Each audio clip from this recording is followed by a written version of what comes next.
Ruanda, 1994. En un terrible genocidio que duró 100 días, alrededor de 800.000 personas fueron asesinadas. Y hoy vamos a entender por qué.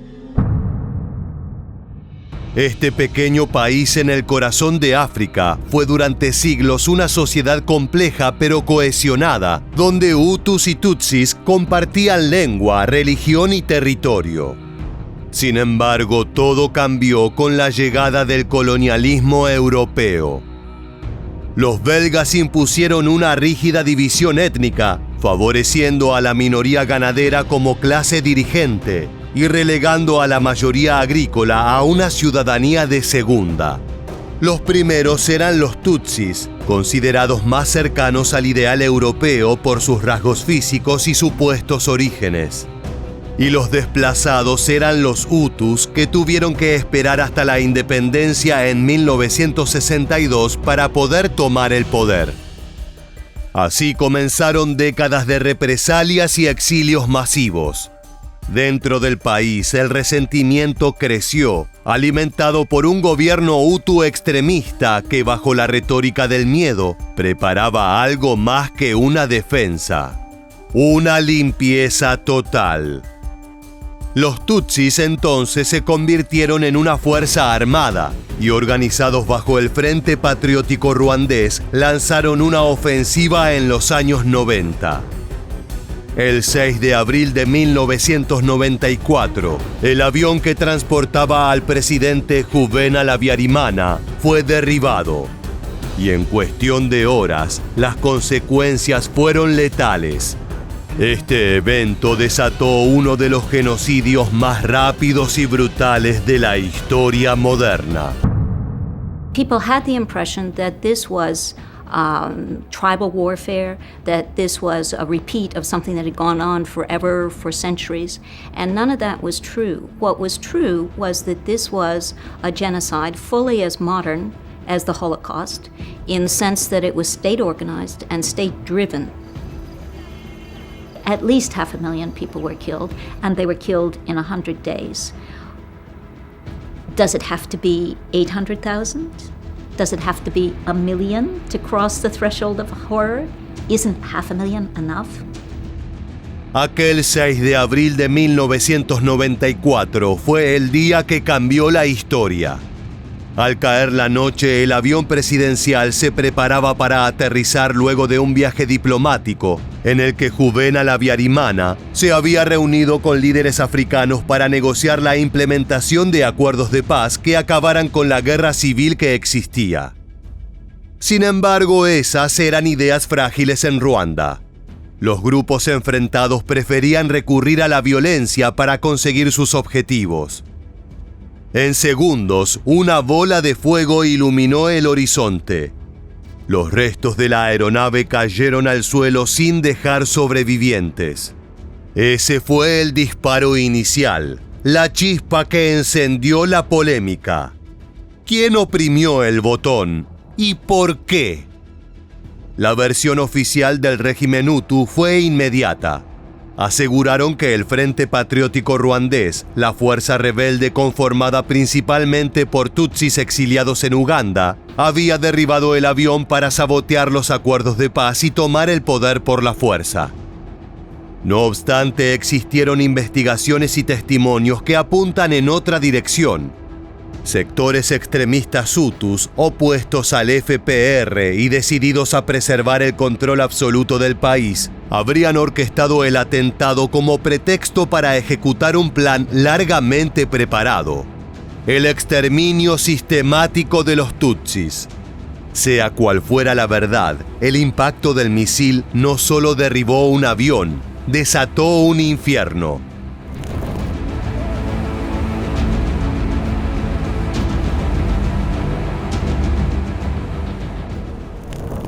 Ruanda era un país en tensión extrema.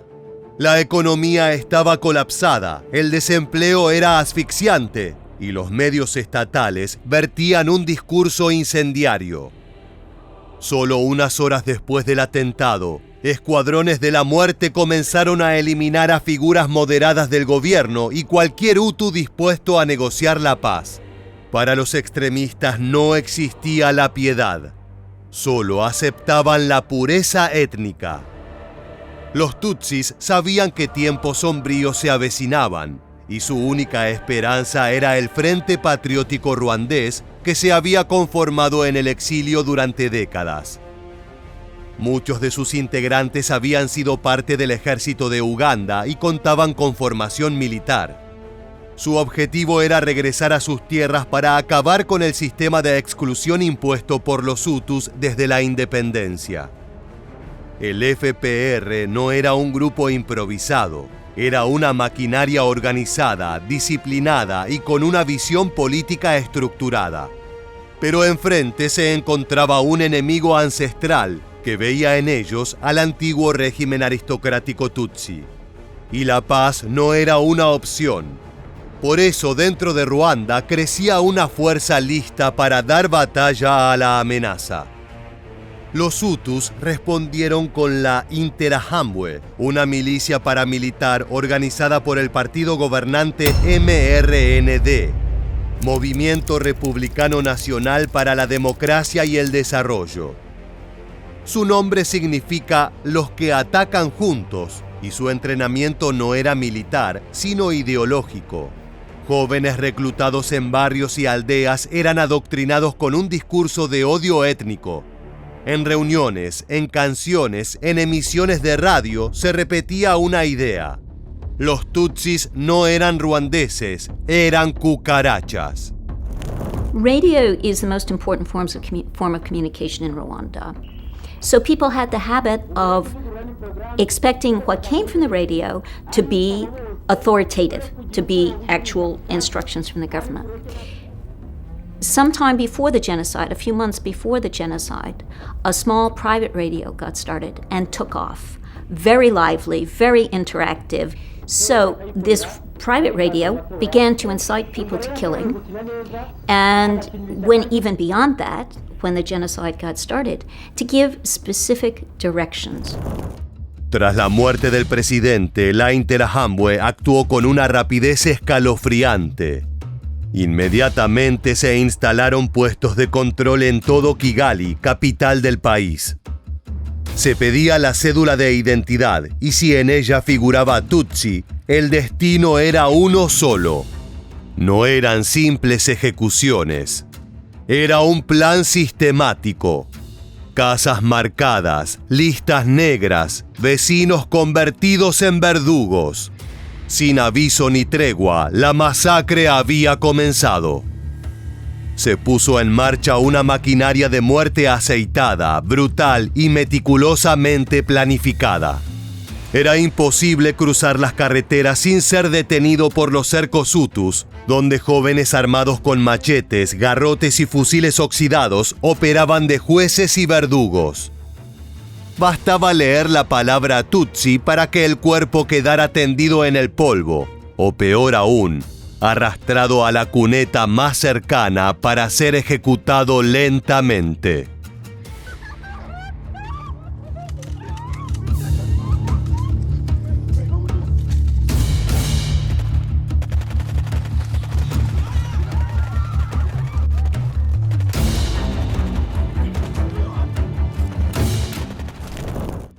Mientras estos puestos improvisados se encargaban de los Tutsis que buscaban escapar, los miembros más feroces de la Interahamwe cumplían meticulosamente con la matanza planificada. Y es que nada fue azaroso. Desde tiempo atrás, el gobierno y las autoridades locales habían elaborado listas negras. En ellas figuraban nombres, apellidos, direcciones, incluso la afiliación política o religiosa de miles de personas. Opositores, Tutsis, Hutus moderados. Estas listas eran entregadas a las milicias que se organizaron por zonas, barrios y hasta colinas. La cacería tenía un mapa de acción elaborado para que todos los enemigos del régimen fueran aniquilados sistemáticamente.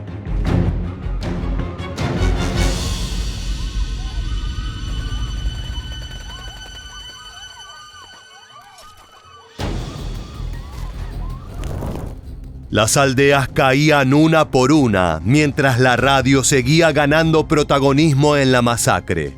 Día tras día deshumanizaba a los tutsis llamándolos cucarachas, mientras se leía al aire los nombres y las ubicaciones exactas de quienes debían ser eliminados. Luego se motivaba a los hutus diciendo que la patria los necesitaba. Y aunque muchas veces eso era suficiente para que los verdugos hicieran su trabajo, en otras ocasiones el último empujón era producto del miedo.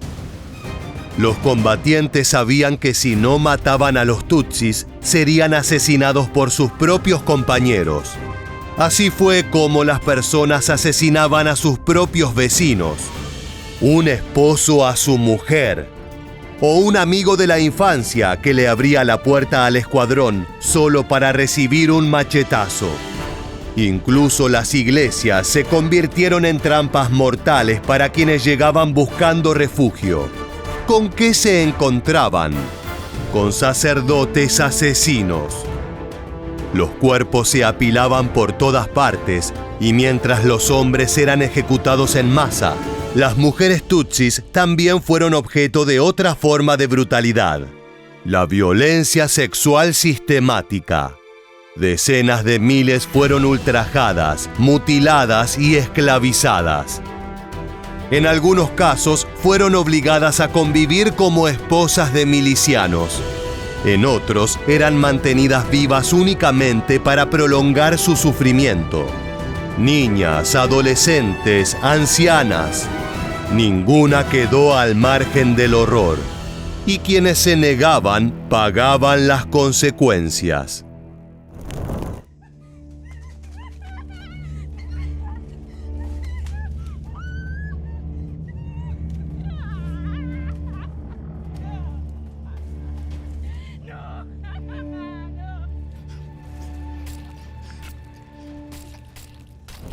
Los relatos de sobrevivientes revelan una dimensión aún más espeluznante del genocidio: la deshumanización total.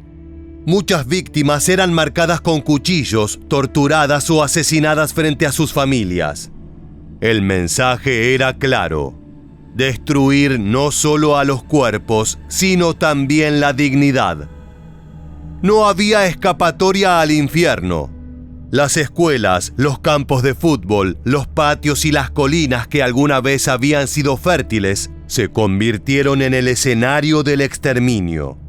Las armas eran rudimentarias, pero la crueldad sofisticada. Algunos eran obligados a cavar sus propias tumbas. Otros eran asesinados en masa y arrojados como basura mientras el mundo ignoraba lo que pasaba.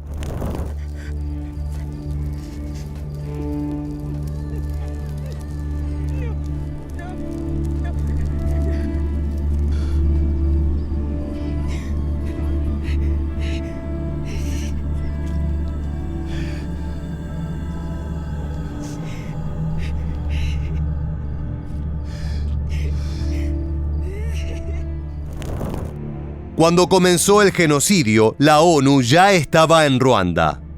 Desde octubre de 1993, una misión de paz tenía el mandato de supervisar los acuerdos pacifistas. Sin embargo, aquellos representantes no tenían la posibilidad de intervenir. Solo contaban con unos 2.500 efectivos, mal armados y sin autorización para actuar. Desesperados, enviaron múltiples telegramas pidiendo refuerzos y equipos, pero nadie respondió. Las potencias del Consejo de Seguridad no estaban interesadas en problemas africanos sin valor estratégico. El genocidio fue percibido como una guerra civil. Mientras tanto, la antigua potencia colonial también decidió mirar hacia otro lado.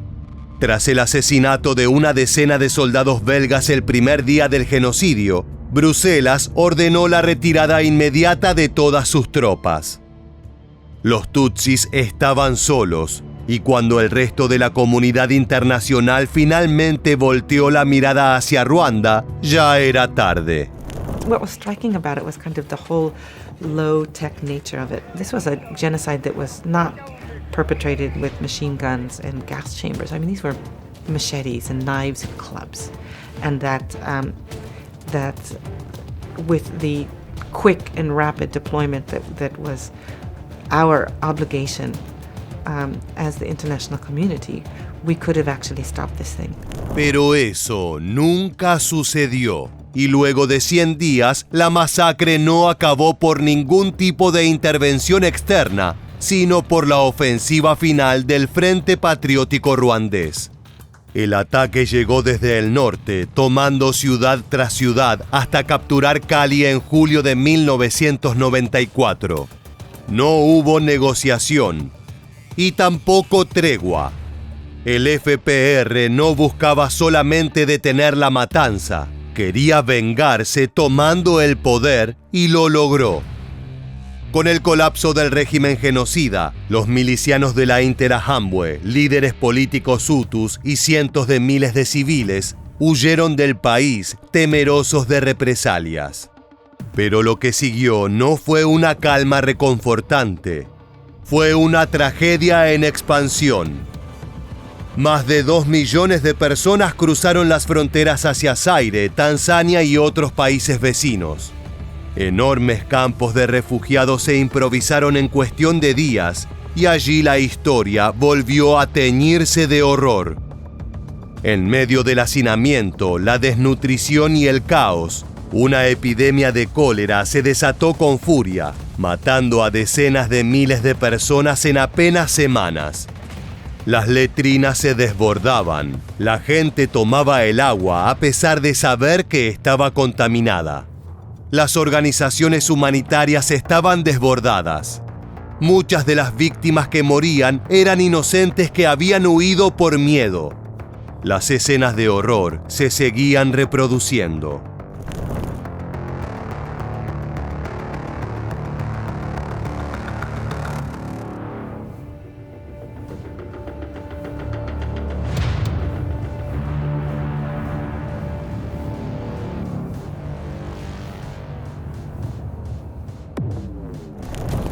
En las aldeas y ciudades ruandesas, el silencio fue roto por el llanto de los recién nacidos. Estos eran los hijos del genocidio, los llamados niños del odio, resultado de las violaciones masivas cometidas por las milicias. Muchos fueron abandonados, otros criados en orfanatos. Algunos cargaron desde el nacimiento con un estigma imposible: ser fruto del verdugo. After the rape, my mother sought to overcome her tragedy, but she continued to be persecuted because she had been raped. It took her a while to realize that she was pregnant with me. My mother took medicines to try and abort me, but unfortunately I, the fetus, resisted. Finally, my mother delivered me to the world. She had hidden her pregnancy for a long time because she felt ashamed. When I was born, my mother didn't love me very much. Para las madres, el trauma era doble. Sobrevivieron al infierno, pero no pudieron dejarlo atrás. Muchas fueron rechazadas por sus familias, otras ocultaron a sus hijos o se negaron a reconocerlos. Años después, cuando esos niños crecieron y comenzaron a preguntar por su origen, la verdad fue un puñal. Era la cicatriz viviente de una herida que no terminaba de cerrar. In the village where I lived at the time of the genocide, the place where I was raped, men killed my little sister. And the man who raped me is the same man who raped and killed my big sister. My daughter told me that she wasn't to blame for her birth, that she wasn't responsible for the rape, that I couldn't hate her. It took time for us to grow, to love each other.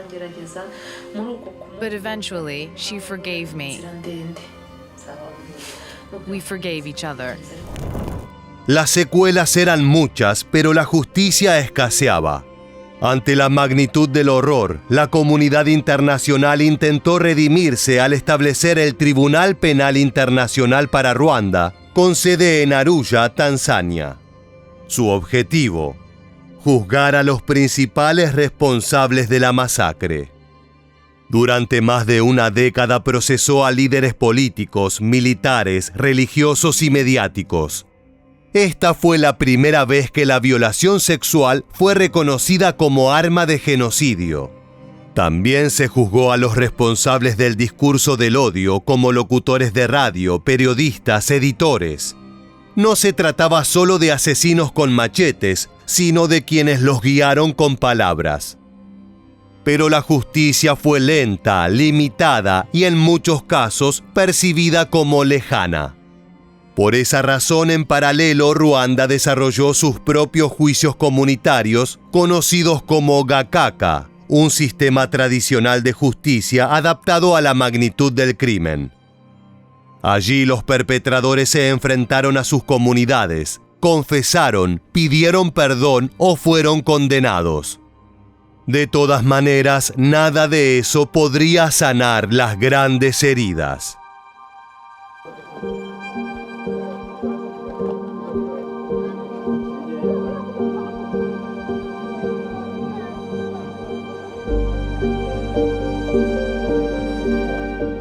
Lo que quedó fue un país roto. Más de 800.000 muertos en 100 días. Más de 300.000 huérfanos.